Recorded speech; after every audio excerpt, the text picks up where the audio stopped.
नमस्कार. दीप न्यूजमध्ये आपलं हार्दिक स्वागत. आजच्या ठळक घडामोडी. खेड येथील नामवंत उद्योजकाच्या कात कारखान्यावर ईडीची धाड. डॉक्टरांच्या चिठ्ठीशिवाय कफ सिरप विक्रीवर केंद्र सरकारचे कडक निर्बंध. दापोली येथील रामराजे महाविद्यालयात वार्षिक स्नेहसंमेलन इंद्रधनु 2025-26चं आयोजन. सविस्तर वृत्त. खेड तालुक्यातील सुकिवली आणि चिपळूण तालुक्यातील सावर्डे येथे ईडीकडून छापेमारी करण्यात आली. एका नामवंत उद्योजकाच्या कात कारखान्यावर ईडीनं अचानक धाड टाकल्याची चर्चा परिसरात सुरू झाली आहे. गुरुवारी सकाळी 8 वाजता ईडीचे अधिकारी मोठ्या पथकासह घटनास्थळी दाखल झाले. अधिकाऱ्यांनी कारखान्यातील कागदपत्रे, व्यवहार आणि आर्थिक नोंदीची तपासणी सुरू केली असून संपूर्ण परिसरात मोठी हालचाल पाहायला मिळत असल्याची चर्चा आहे. या उद्योजकाचा राजकीय वावर असल्याने हा राजकीय स्टंट तर नाही ना, अशी देखील चर्चा सुरू आहे. पोलिसांचा वावर परिसरात असल्याने या कारखान्यावर पडलेल्या धाडीची खेड आणि चिपळूण परिसरात आणि जिल्ह्यात चांगली चर्चा रंगली आहे. कफ सिरपच्या गैरवापराने लहान मुलांचे झालेले मृत्यू आणि तरुणांमध्ये वाढलेलं व्यसन या गंभीर घटनांची दखल घेत केंद्र सरकारनं या औषधाच्या विक्रीवर कडक निर्बंध घातलेत. यापुढे मेडिकल दुकानांना अनेक प्रकारची खोकल्याची औषधे डॉक्टरांच्या वैद्यकीय चिठ्ठीशिवाय विकता येणार नाहीत. या आदेशाचं उल्लंघन करणाऱ्या औषध विक्रेत्यांवर कठोर कारवाईचे आदेश देण्यात आले. काही कफ सिरपच्या गैरवापरामुळे देशात गंभीर आरोग्य समस्या निर्माण झाल्यात. तसेच लहान मुलांच्या मृत्यूच्या घटना घडल्या आहेत. याशिवाय अनेक तरुण या सिरपचा उपयोग नशेसाठी करत असल्याचं निदर्शनास आलंय. या पार्श्वभूमीवर केंद्र सरकारनं औषधांच्या गैरवापरावर अंकुश ठेवण्यासाठी हा महत्त्वपूर्ण आणि कठोर निर्णय घेतलाय. डॉक्टरांच्या चिठ्ठीशिवाय कफ सिरपची विक्री करणं यापुढे कायद्याचं उल्लंघन मानलं जाईल आणि अशा दुकानदारांवर नियमानुसार कठोर कारवाई केली जाणार आहे. या आदेशामुळे आता खोकल्याचं सिरप खरेदी करण्यासाठी ग्राहकांना डॉक्टरांचा सल्ला आणि त्यांचं प्रिस्क्रिप्शन घेणं बंधनकारक झालंय. त्यामुळे नागरिकांच्या आरोग्याबाबत दक्षता घेण्यासोबतच औषधांचा होणारा गैरवापर थांबवण्यास मदत होईल अशी अपेक्षा व्यक्त करण्यात येते. दापोली येथील श्री रामराजे विद्यासंकुलचे इंद्रधनु 2025-26 या 19व्या वार्षिक स्नेहसंमेलनाचं आयोजन शुक्रवार दिनांक 12 आणि शनिवार दिनांक 13 डिसेंबर 2025 या कालावधीत सायंकाळी 5 वाजता संस्थापक श्री संदीपजी राजपुरे यांच्या अध्यक्षतेखाली करण्यात आलाय.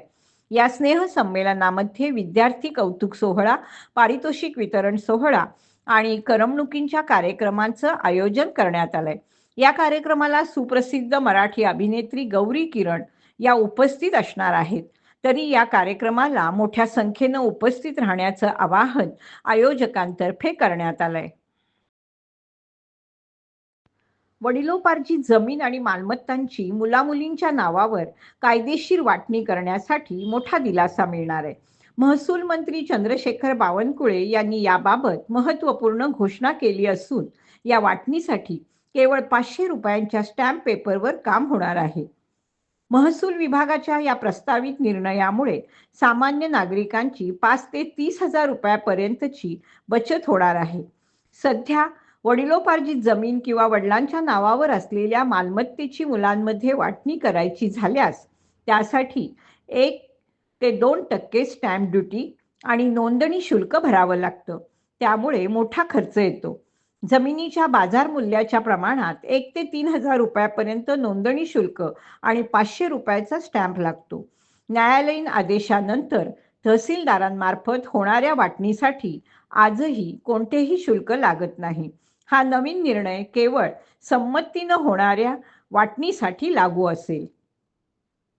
या निर्णयामुळे राज्यातील लाखो कुटुंबांना वडिलोपार्जित मालमत्तेची नोंदणी आणि वाटणी प्रक्रिया सुलभ आणि स्वस्त होणार आहे.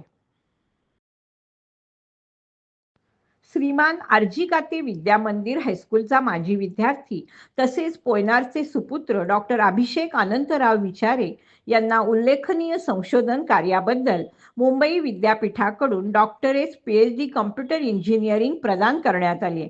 त्यांच्या या यशस्वी वाटचालीबद्दल सर्व स्तरातून त्यांचं अभिनंदन करण्यात येतंय आणि त्यांना पुढील वाटचालीसाठी शुभेच्छा देण्यात येत आहेत.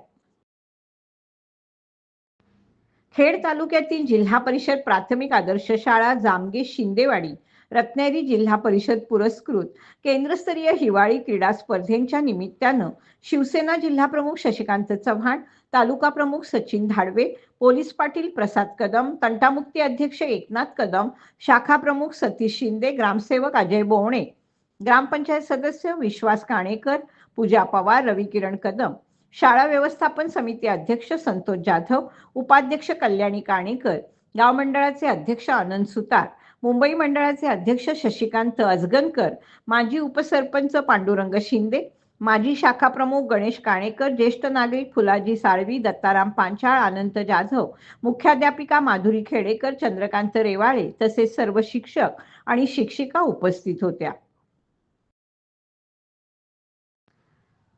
लोकमत परिवारातर्फे यवतमाळ हाऊस येथे आयोजित स्नेहभोजन कार्यक्रमाला नामदार योगेशदादा कदम यांनी उपस्थित राहून दरडा परिवाराच्या सदिच्छांचा मान राखला.